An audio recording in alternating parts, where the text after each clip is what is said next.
Et mina olen siis Kalle Truus Tallinna Ülikoolist. Ma kõigepealt tahaks tänada eelkõnelejaid väga niisuguste laialdaste visioonide eest ja väga huvitav oli kuulata ja tõeliselt tulevikku suunatud visioonid.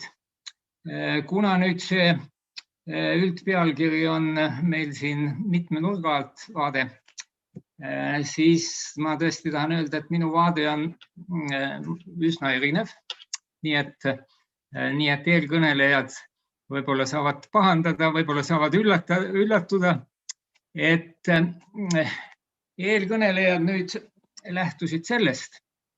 Nii huvitav, kui neid oli kuulata, ma tahan seda veel kord rõhutada, et see vesinik meil on olemas.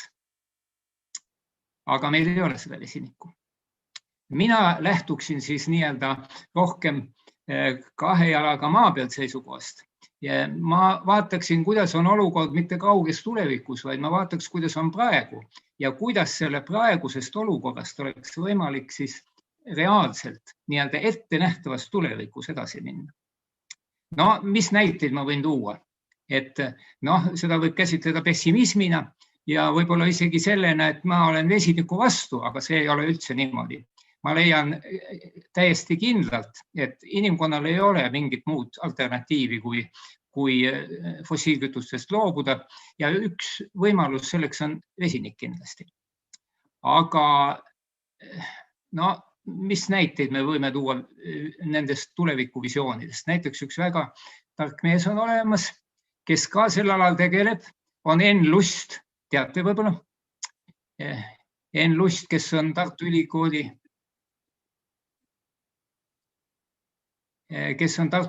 professor ja tegeleb kütuseelementidega. Ja kui tema nendega hakkas tegelema, see oli 2000-ndate alguses, kui ma ei eksi, siis 2001, siis ta nägi ette kiiret rakendamist siiamaani. Ta on ise seda kurtnud, mingisugust kiiret rakendust ei ole ja vesiniku elementidele, nendele kütuseelementidele. No ta ise kurdab, et lihtsalt ei ole rakendust. Nii. No, mis ma võin veel näiteks tuua? Siin oli juttu palju, oli näiteks, et hakkame metanooli tootma eelkõnelejatel. Metanooli võib toota küll, aga kui me vaatame metanooli toodangut, näiteks 2019 on 148 miljonit tonni, 2020 157 miljonit tonni, ei ole eriti näha, et metanooli vajadus kuidagi kasvaks. Kuigi teatud visioon näeb ette tõepoolest, et 2030 võib-olla ta kahekordistub. Aga see on visioon ainult. Miks ma seda räägin? Ma räägin sellepärast, et ma lähtun sellest, mis praegu on ja siis näitan, mis võimalused on nagu reaalselt minu seisukohast. Niimoodi, lähme siis nüüd edasi. Nii, hakkame peale, kuidas vesinikku saadi. Miks ma sellest räägin? Sellepärast, et ma tahan rõhutada, et vesinik on väga ammu tuntud juba. Me väga järske muutusi tema valmistamises ja tootmises ei saa nagu ette planeerida. Nii et näete, 17. sajandil saadi teda juba.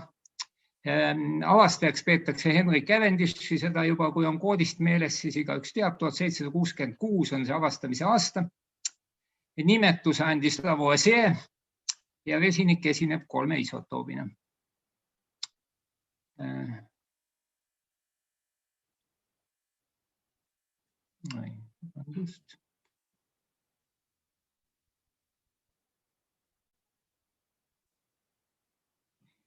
Nii, vesinik esineb looduses, esineb 3 isotoobina, õhus on ka vesinikku, aga väga vähe, teda sealt eraldada ei saa. Ja vesinik on üks väheseid elemente, millest me ilma jääme, nii et 3 kilogrammi vesinikku sekundis ja 95 000 tonni aastas siis lahkub siis maapinnalt. Ja siin oli juttu siis, et vesinik on kõige väiksem molekuliga lihtaine ja vaat see niisugune omadus lekkida on üks väga kriitiline omadus. Universumis vesinikku on palju. Nii, aga lähme nüüd konkreetsemalt. Toodang ja kasutamine, vesiniku toodang oli siis 2020 87 miljonit tonni.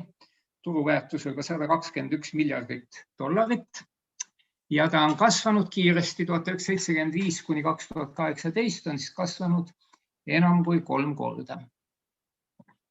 Nii, no see kasv on siin näha. Ja siin on ka näha seda, kuhu vesinik on siis kulunud.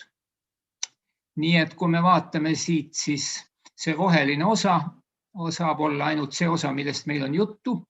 Siin on väga väike osa sellest rohelisest on vesinikuenergeetika. Ma tahan öelda seda, et ei maksa arvata, et siin on mingi oluline osa ja vesinikuenergeetika osakaal vesiniku tootmises on väga väike. Nii et kui vaatame siin, see helesinine on siis nafta modifitseerimine, tähendab vesinikuga rikastamine. Alumine osa on siis ammoniaagi tootmine ja vaat siia peamiselt siis kulub vesinik. Nii et Haberi-Bosch'i menetlusel ammoniaagi saamine, see on siis üks olulisi vesiniku kasutusalasid. No miks olulisi, sellepärast, et lämmastikväetisi me viime lämmastikupõllult minema ja me peame lämmastikväetistega lihtsalt asendama selle ära viidud lämmastiku, mis me valguga, näiteks teravilja valguga põllult minema viime. Ja muidugi teine väga tähtis kasutusala on toota lämmastikhapet ja sellest saame edasi paljusid produkte, mida me kasutame näiteks söe, lõhkeaineid eriti muidugi, söe ja maakide kaevandamiseks. Tänapäeval toodetakse kivisütt. Siin püüti kivisüsi maha vaikida. Ma tuletan meelde, et kivisütt toodetakse 250 tonni sekundis umbes, nii ümmarguselt. See on siis 8 miljardit tonni aastas umbes ja toodang kasvab. Euroopa Liidus ta kindlasti hakkab vähenema, aga muu maailma osas me ei saa sugugi kindlad olla. Näiteks Hiina suurendab oma toodangut. Kas seal tekkis mingi küsimus praegu?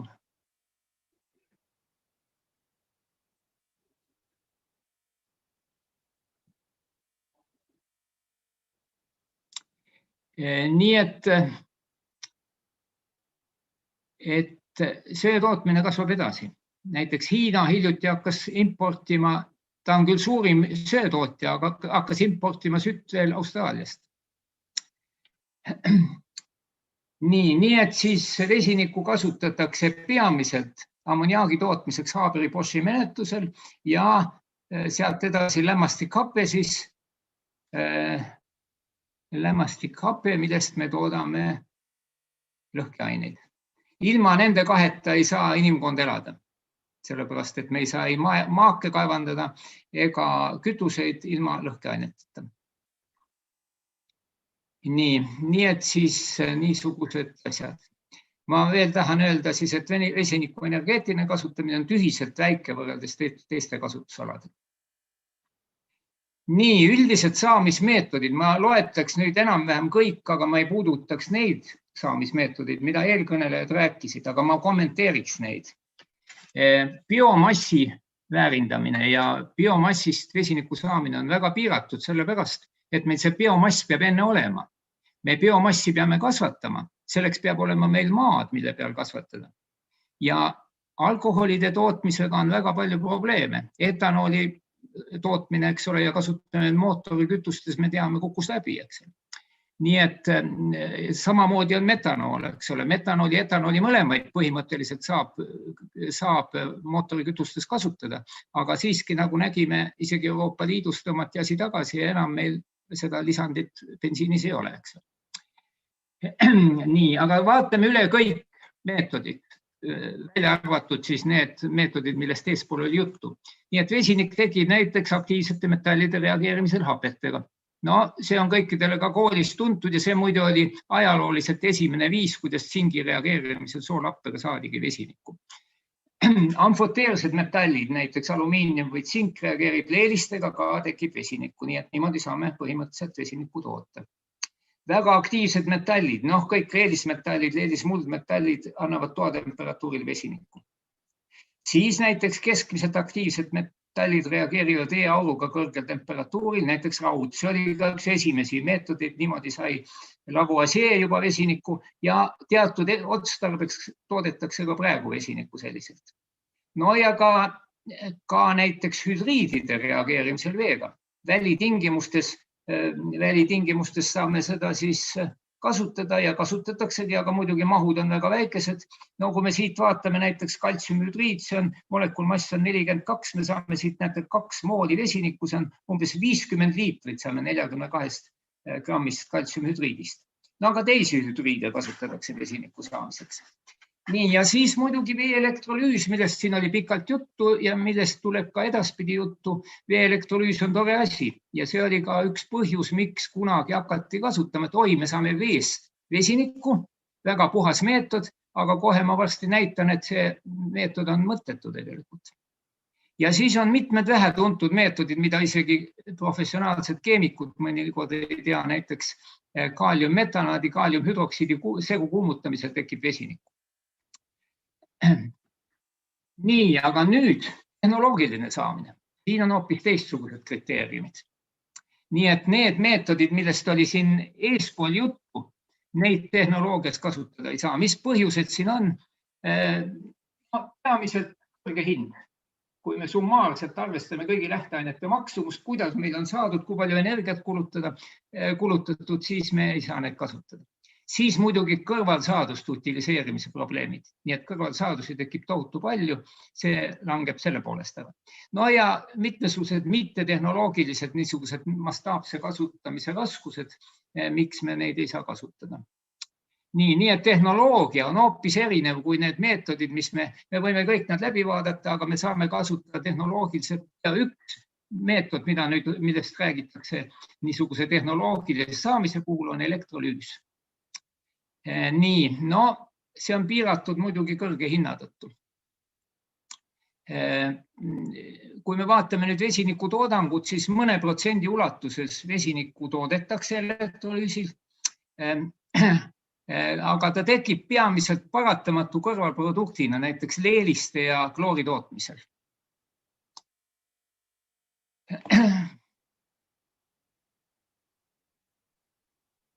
Ja vesiniku globaalsest üldtoodangust moodustab siis elektrolüüsi osa umbes siis 4%. Ja see 4% ka ei ole mitte saadud spetsiaalselt, et me tahame toota vesinikku, vaid ta on kõrvalproduktina tekkinud leeliste ja kloori tootmisel. Aga kui me nüüd elektrolüütilist vesinikku tahame vesiniku energeetikas kasutada energia tootmiseks, tähendab niimoodi, et me toodame vesinikku sellest, et pärast me paneme selle vesiniku põlema, saame energiat tagasi, siis see on nonsense, sellepärast et vee nagu iga teise liitaine lagundamise ja moodustumise entalpiad on võrdsed. See on siis mooli kohta 285,8 kilotšauli. Tähendab, kui me lagundame vee ära, siis me peame kulutama selle energia, kui me pärast selle vesiniku ja hapniku paneme põlema, saame täpselt sama energia tagasi. See on nii teoreetiliselt, tegelikult saame palju vähem, kuna lagundamiseks on ülepinge probleemid ja mitmesugused muud probleemid, nii et kaod on päris suured. Kui me tahame sellisel viisil nii-öelda teenida energeetikas, siis me seda ei saa, vaid me kaotame hoopis. Nii et siis ideaalsel juhul ainult saame energiat sama palju tagasi ja tegelikult on siis üsna suured kaod. Ja kui nüüd keegi ütleb, et me saame neid protsesse kõike täiustada, optimeerida, siis ta eksib, sellepärast et see põhineb fundamentaalsetel loodusseadustel. Seda kuidagi muuta ei saa. Nii et otseselt teenida sellega, et me vett lagundame, see, mille pärast kunagi tekkis tegelikult see meetod, et vaadake, kui hea asi, me saame puhast asja vett lagundada, saame vesiniku, see on puhas, paneme põlema, saame vee. See oli üks põhjuseid, miks kunagi see vesiniku, kuidas öelda, huvi vesiniku vastu tekkis. Ja nüüd on veel niisugune asi, et ei ole ka tähtsust, millist lagundamismeetodit me kasutame, kas otsest või kaudselt, sellepärast et vastavalt Hessi seadusele sõltub energiabilanss ainult protsessi alg- ja lõppolekust. Tähendab, me võime ka kaudselt kasutada mingit muud meetodit, aga kui me tahame lagundamisel saada vesinikku, siis me tegelikult põhimõtteliselt termodünaamilisest seisukohast võita ei saa. Nii et siis vee elektrolüüs nagu ka vee termiline lagundamine ei ole energeetiliselt rentaablid. Nii et huvi vesinikuenergeetika vastu tegelikult ajalooliselt tekkiski selle tõttu, et arvati, et veest tasub vesinikku toota, aga ei tasu. Aga muidugi on elektrolüütiline vesinik õigustatud mitmest seisukohast. Üks seisukoht on see, et teda saab salvestina kasutada, aga ka siin on puudused. Üks on seotud selle vesinikulekkega, sellepärast et vesinikuleke on kuskil 20–40% umbes. Tähendab see vesinik, mille me oleme saanud ja praegu me oleme saanud ta peaaegu eranditult fossiilkütustest. Sellest läheb veel 20–40% kaduma, sellepärast et kui ta tootmisest jõuab näiteks autosse, siis on seal väga palju lekkekohti ja kui me vaatame internetist erinevaid allikaid, siis me näeme, et keskmiselt 20–40, mõni isegi 60% pakub. Tähendab, mis kaduma läheb, kuna vesinik on niivõrd väike molekul ja ta lihtsalt lekib kõikvõimalikest kohtadest. Ja miks ta lekib? Sellepärast, et me teda kunagi ei kasuta ju mingitel normaaltingimustel. Me kasutame teda kas suure rõhu all või teine võimalus ka on vedelalt kasutada, aga siis on tema temperatuur –252 kraadi ja see muidugi on väga ebamugav, aga põhimõtteliselt võimalik on muidugi. Nii et praegu hetkel, kus me vesiniku energeetikat saame kasutada, see on elektrienergia ülejääkide deponeerimiseks. Aga nagu ma ütlen, see on kahjulik, sellepärast et vee lagundamine on energeetiliselt väga vähetasuv protsess. Kui meil tõesti pole elektrit kuhugi panna, siis me võime ta salvestada vesinikku.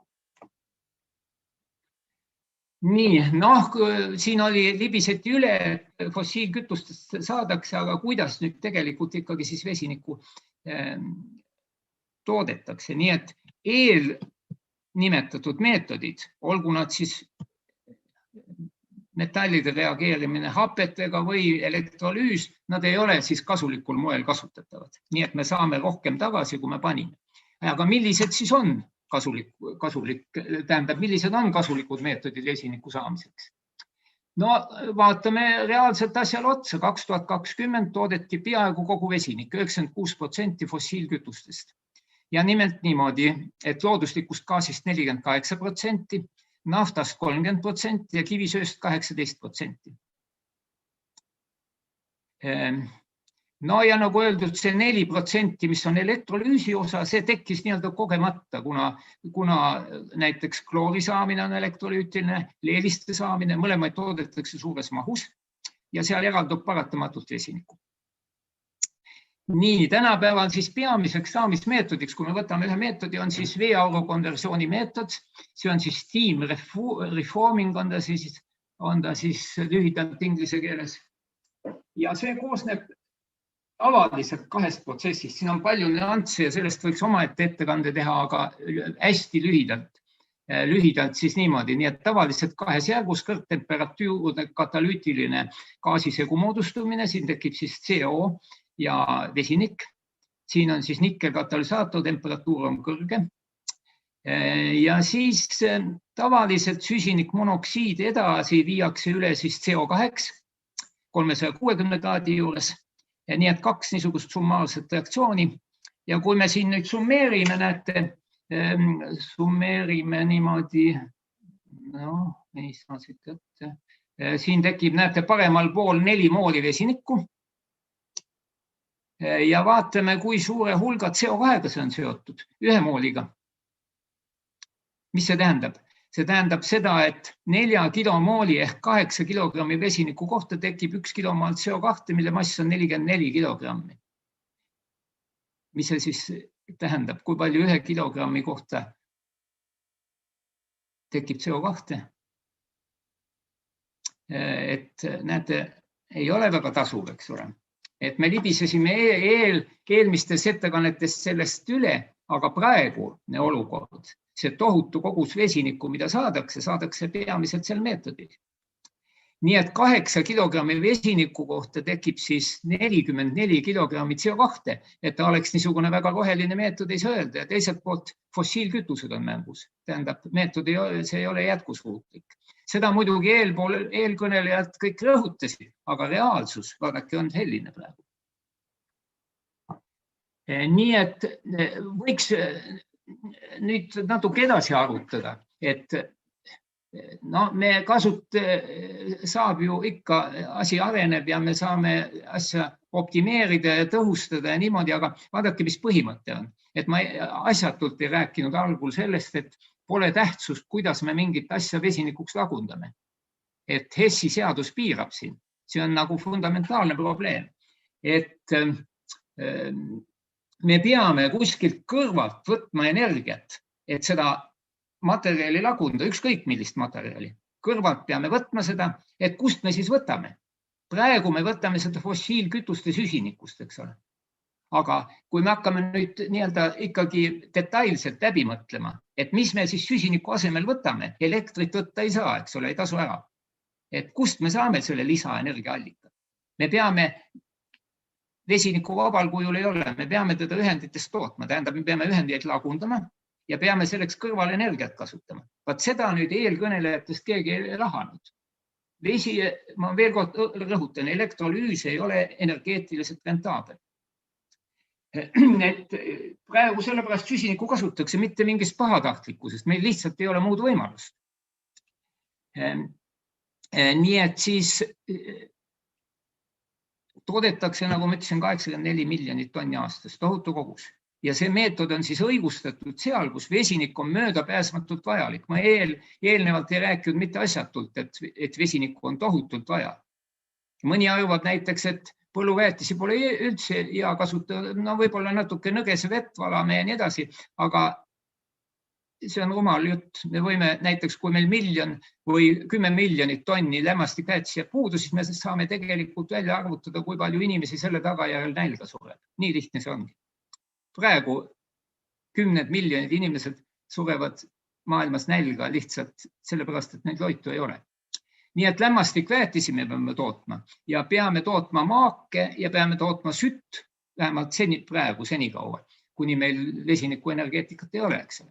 Ja sinna kulub siis ikkagi, näete, ikkagi niisugust konservatiivset energiat, nii nagu me praegu seda teeme.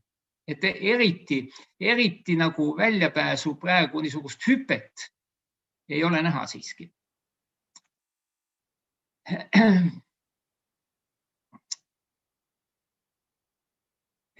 Niimoodi, nii et siis ammoniaagi süntees ja lämmastikväetised ja seal on ta õigustatud, aga vesinikuenergeetika on osaliselt õigustatud ainult juhul, kui teda kasutatakse ülejääva elektrienergia salvestamiseks. Või mul läks see siin natukene käest ära.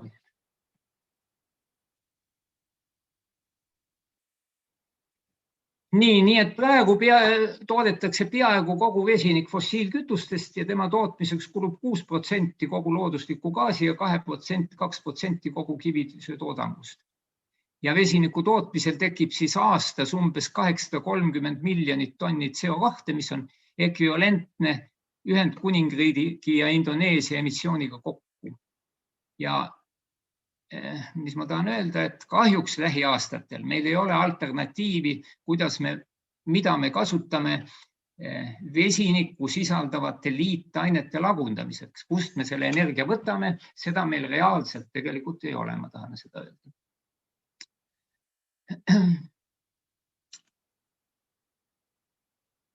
Nii, mis ma siis tahaks kokkuvõtteks öelda? Rahvusvahelise energiaagentuuri International Energy Agency tehnoloogia raport, mis on internetis vabalt saadavalt pealkirjaga The Future of Hydrogen, 200 lehekülge täpselt pikk. Seal on väga palju igasuguseid märkusi vesinikuenergeetika puuduse kohta, aga 2 põhilist on täpselt seesama, mida ma siin rääkisin. Vesiniku tootmine vähese süsiniku sisaldusega energia vahendusel on tänapäeval liiga kallis.